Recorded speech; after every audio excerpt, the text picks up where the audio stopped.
Hey guys, welcome to my YouTube channel. My name is Bhavesh Malhotra. I have been a photographer, videographer for over the past decade. And in this video, we are going to learn how to edit a white background image from start to very end. Without wasting any more time, let's get into it. So right here, I have this image which has been shot by a Sony Alpha 1. If you want to check the resolution, you can come down here. Since I do edit for a lot of different brands and I do a lot of different kind of shoots, this is something that I usually select when I have to edit multiple images, let's say like 100 images or something like that. So I often change the size of the images just so that my system can handle it. So let's take this off and we can see that this is 49 megapixels of an image. Since this image has a lot of white space, I hold on to shift and I click so this white balance you will get correct. If you're not really fond of using shortcuts, you can always use the color picker which is here and get the proper white balance. So for example, let's say this is a little bit more yellow. If I click on this, the image turns really blue. But this part right here is something I can use, which seems quite bright and white. Let's try and use this. So it still seems a little sunny for my preference, but this looks good. The first thing I like to kind of do is zoom into the images. Right now I'm holding command and dragging it in, and I kind of want to make sure that all the information in the image is properly visible. This seems okay. If you're somebody new, you can always like drag slider all the way to kind of see what you feel works. Even the most professional photographers, videographers, photo editors kind of sometimes do this because we edit so many images every day that it becomes difficult for us to have a certain numbers in mind. Especially this happens if you're editing like different kind of items. Sometimes I'm editing food photography, sometimes I'm editing white background products, sometimes it's interiors, so it really depends. And for that very reason, I'm not stuck with certain numbers that okay, this number works for all. You have to kind of open the image and see what works for you and what doesn't. Right now this feels like the highlights are too much because you see here everywhere it seems too bright. Anyway, let's bring that down a little bit. If you go to see the before and after, right here if you click, you can see the before and after. Earlier it was really dark in a lot of places and right now it seems relatively brighter, which is a good thing. And once you have the basic edits done here where the image itself seems good, that's when you can move on to editing the image. Now let's open this up. So the first thing that I always do is that duplicate the layer. For that you can hit Command J. The more time you hold Command J, you will get like multiple different layers. So now that we have the image with us, the first thing let's do is use the pen tool and select everything. That's the first thing you should always do. Right here I'm using the curvature pen tool because that's just something I'm used to and I feel really helps. So first thing what we do is select everything that's in our frame and just kind of make a copy of it. Not a copy, but then like a overlayer so that we can actually select the background. In this, what is going to happen is if I click and turn it around, it's going to give me this arc. But if I click, for example, let's say I'm clicking here and then I hold option and click here again, that's when I will get like a straight line. So firstly I'm going to select everything in my frame. I'm going to speed this process up just so that you don't have to sit through this process. But you have to keep in mind that whenever you're selecting with a pen tool, you get everything correctly, and it is an important part. Majority of your time in Photoshop is going to go in using pen tool and selecting things. There are options like select subject and things like that, but I personally feel that it's not always very accurate because every image is different and AI isn't there yet. It does a good job, but when you're editing something professionally for a brand, you have to make sure you're giving your clients the right output that they desire. So if you see right here, I messed up. I was supposed to follow from here and then go all the way here, but I have kind of messed it up and brought it till here. So if I hold Command and Z, it will take me back to a certain selection, but then after that it stops. That's also because in my settings I have decided how much back in the history a step can go, but In case if you make a mistake like this, what you can always do is just wherever you have reached, just make that selection. So again, like here, if I have this curve option, if I hold on to option and select any part in the image, you'll get this curve kind of thing. And if I want to select this, what I'm supposed to do is hold on to option and press. Like that, I'm getting a straight line, or like a little curved, but you know, it's not all the way really curved. Anyway, after I have selected this part, what I'm going to do is make selection and create a new selection. Now since we have this selection and I need to still complete the process, what I'm going to do is select the rest of the image which is pending. Now if I hit new selection, it's going to forget the older selection I had made and just going to select a new part of the image that I have chosen. So instead of that, once you have this selection here, what you do is make selection and choose add to selection. So it's basically going to add to the selection that I've already made. And there you go. Now let's complete the rest of the image and select everything else. Now I selected, like I held on to option and clicked here so that the next line that I draw isn't curved. And again, if I hold on to option and keep pressing, it will give me straight lines instead of curved ones. But now let's say here I'm not happy with the selection that it's made. So don't worry about this point, just go here and click and bring it down. If this is too much on your subject, just click it and drag it up and you can go back to your selection. See right here, if you see, there are these small curves which I could select, but they are so light shaded or like so barely visible that it doesn't make sense for me to spend my time and energy and kind of select each one of those curves. Unless they were like properly visible, I might have taken them as well. And here, when you're making a selection, I usually prefer to avoid the shadows and I don't usually take the shadows in with it. Now for here, for instance, I really can't differentiate like between the shadow and the image. The shadow is really less, so I might as well not worry about that. So I've taken a selection of my entire image. At this point, what I will do is, instead of turning this into a mask, to make a mask, what I did is right here, if you click here, that makes a layer mask. But what that layer mask will do is remove everything that's at the back, right? I don't remember the reason as of now, but what I do remember is I prefer creating a new layer. If you come here, you get the color bucket, paint bucket tool, and just paint it. Cool, whatever color you like.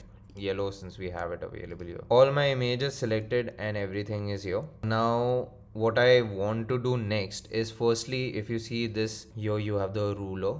We kind of drag it and it snaps to the center.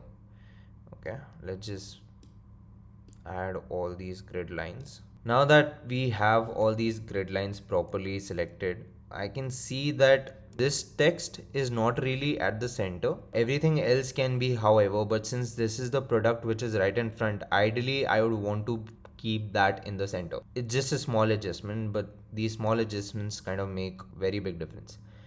Now this layer 2 is selected. What I'm going to do is hold on to command and select the layer below it. And how many words are these? 1 2 3 4 5 6 7 7. So somewhere around 3, after 3 letters, I'm going to kind of drag it and bring it in the center. So in case if at this distance you feel the movement is too much, if you zoom in and make that change, it will relatively move at a shorter pace. Cool. Now this seems good. Even our selection is in place because I selected both these layers and I started moving them around. Now what I will do is create a new layer and paint the other parts white. If you press D, okay, wait, let me show that again.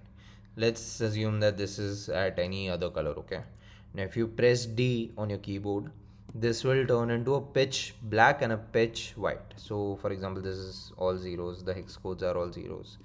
Here the hex codes are all Fs. So basically this is a black and white.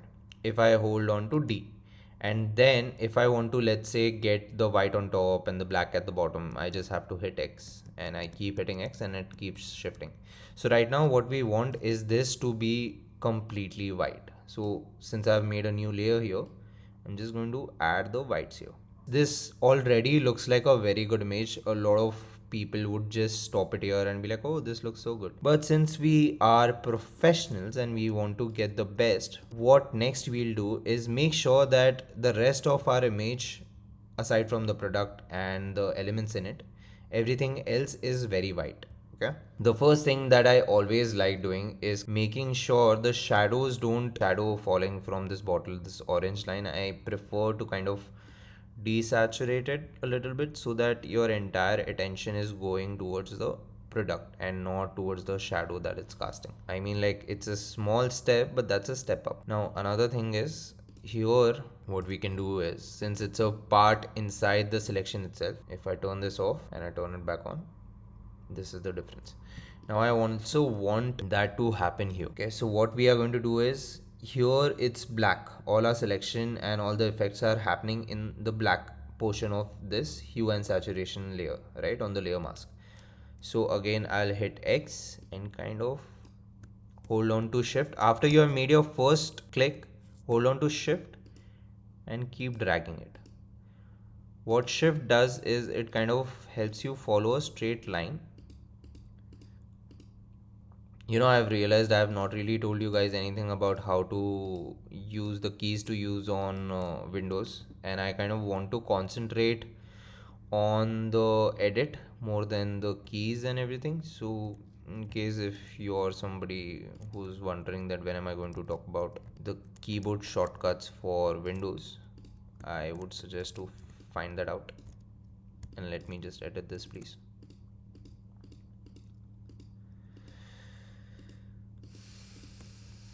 Cool.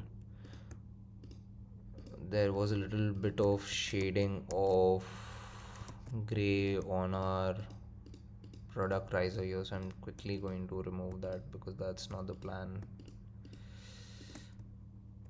Okay, cool. This looks great. Very well done. Nice job. Amazing. Love it. Couldn't be better. Okay, however, after we are done with all of this, you can render it and, like, give it to your client. No big deal. He'll be okay. But if your client is somebody who knows what they want, if it's an agency, they are going to tell you to take it another level. Now I have all these layers, and next what I want to do is kind of straighten things out a little more. So for instance, if you see, this is curved here, this is not straight here, and there are all these white marks on the bottle which kind of looks ugly. So what we are going to do now is, firstly, let's address all these white marks. See, now I highly recommend and suggest to get the paid version of Photoshop in case you're somebody who works on a crack version, because what paid version does is it will give you generative fill. Generative fill makes your life really easy. All I have to do is generate, sit back, maybe make a coffee for myself. I don't think I'll have enough time to make coffee because this is something that works really fast. Also, this is connected with your internet. So if you have a fast internet, this is going to be faster. Anyway, just without typing, it gave us nothing. Let's try remove shine. Let's see if that works. So even if you don't type anything in your generative fill and just leave it empty and try to generate it, it will give you something which they think works. Now I don't know why this is happening. Let's just type remove.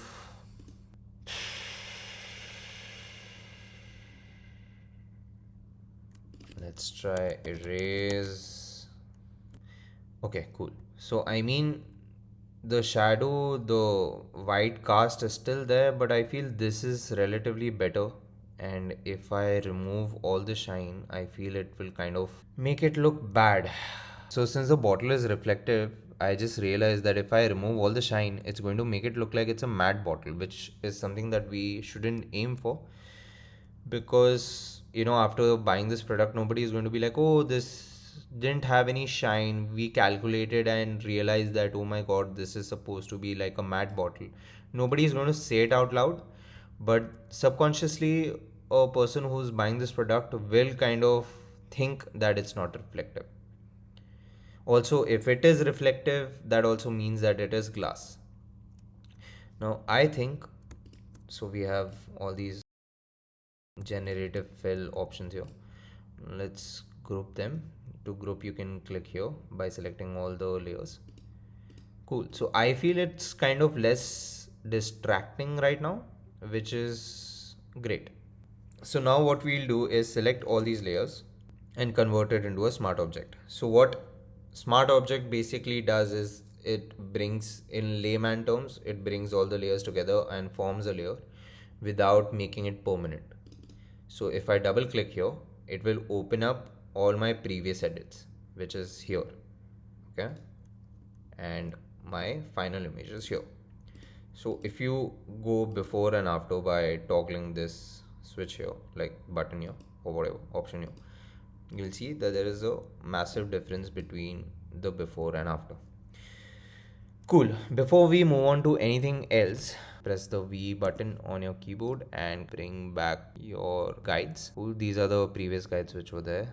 We're just going to use this only to move things around and just try to straighten things out as much as possible. Even after editing these images for such a long time and working with Photoshop for such a long time, I still have to go through trial and error processes because every image, like I said before, is different. And I obviously cannot have everything on the top of my head. If I was only doing one sort of edits through and through, let's say I was only doing white background images, I most likely by the end of the year would have, like, everything on the tip of my fingers and know all the shortcuts. But since we are people who want to do different kind of shoots, edit different kind of pictures, to have everything on the top of our head, it becomes difficult. Okay, anyway, so now hold on to Command T, which will open up the transform option. Make sure this layer is selected. However, if I'm going to hold on to command and drag this, it is only going to drag from one part. But what this is also doing is basically, right now I want to make this straight. If I hold on to command and press this, it's going to drag the whole image and move all the rest of the products also, which is not something that I want. So I'm gonna come here and switch between free, transform and warp modes. So this is something that we'll choose. It will give us a grid like this right here. Now if I move this, it is going to move this and a little bit of this, which is again something that we don't want. So what I'm going to do is hold on to command and kind of select right here. Now what this has done is divided the images to a part where only this portion of the image is selected. Now when I drag this out, if you see, rest of the picture is just fine. There's nothing happening in rest of the image. And again we hold on to this and kind of make that line straight. See, especially with this image, you see everything is very line oriented and there are so many lines which are there. So it's but obvious to make sure that you are making sure that the lines of your products are, and and the props are also matching. Like that you will get a decent image which looks basically perfect. Cool.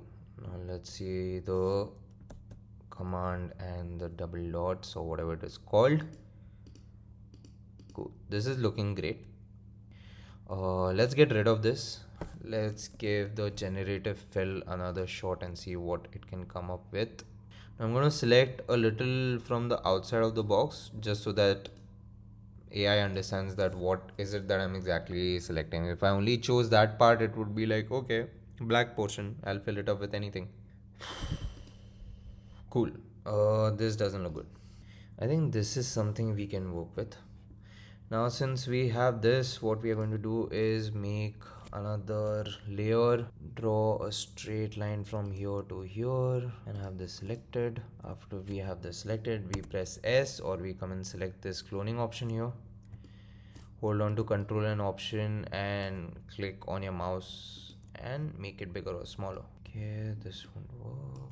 Make it smaller. Now this is a very sharp line, which is not something we want, so we are going to come here and press on that masking option and try to reduce the sharpness over here, because otherwise it will just stand out and kind of make it look odd because it doesn't match with the rest of your picture.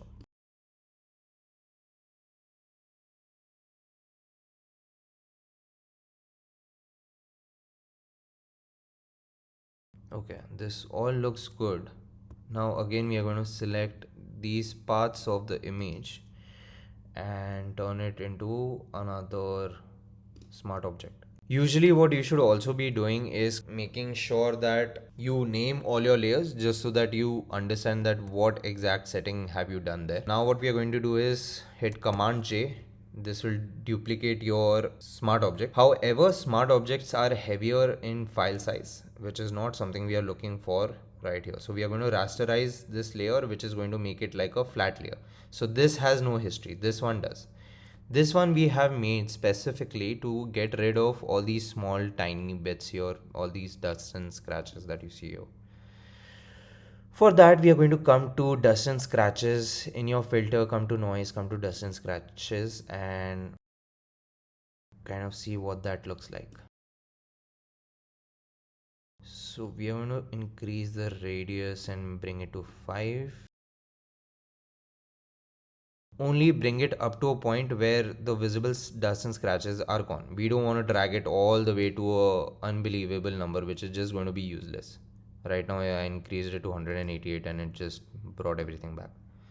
So we're going to bring it to, let's say, 4. I think 4 works here. For this image 4 works. I'm sure the image that you're editing, this will not work, so you have to drag the scales and see what works for you. Now what I've done here is created a layer mask again, held on to Command and I, which will invert the layer.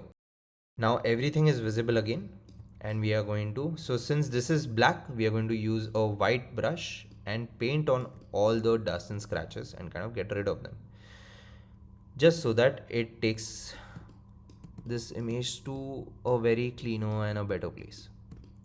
Usually blacks are the part, like on a black part of an image you will see a lot of dust and scratches very easily.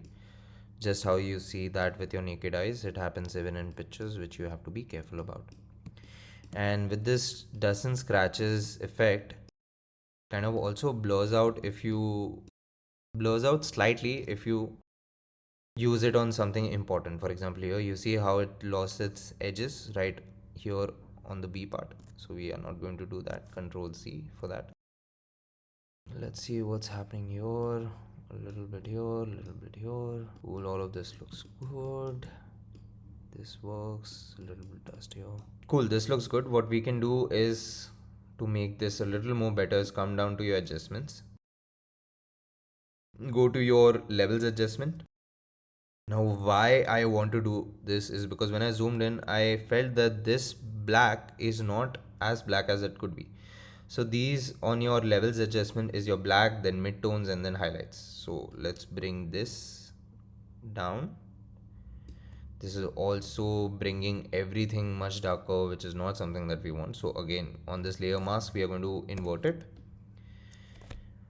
Choose your brush, make it slightly bigger, and only paint in these parts which kind of seem a little faded.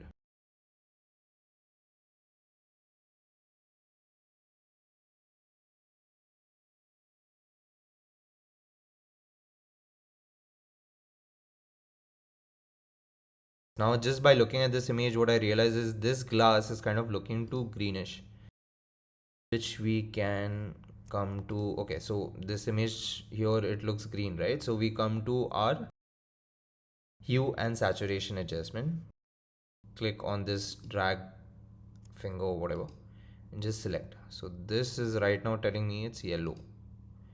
If we increase that, everything becomes yellow. If we decrease that, everything becomes kind of pale. So what we are going to do is only look at this part of the image, and this is where it was, and bring it down slightly. Invert this again. Use your brush tool, and on your hue and saturation adjustment on your inverted layer mask, choosing a white brush, let's just paint this slightly, so from afar it looks fine. Small difference, great impact. Cool, this looks good. Let's look at the before and after now.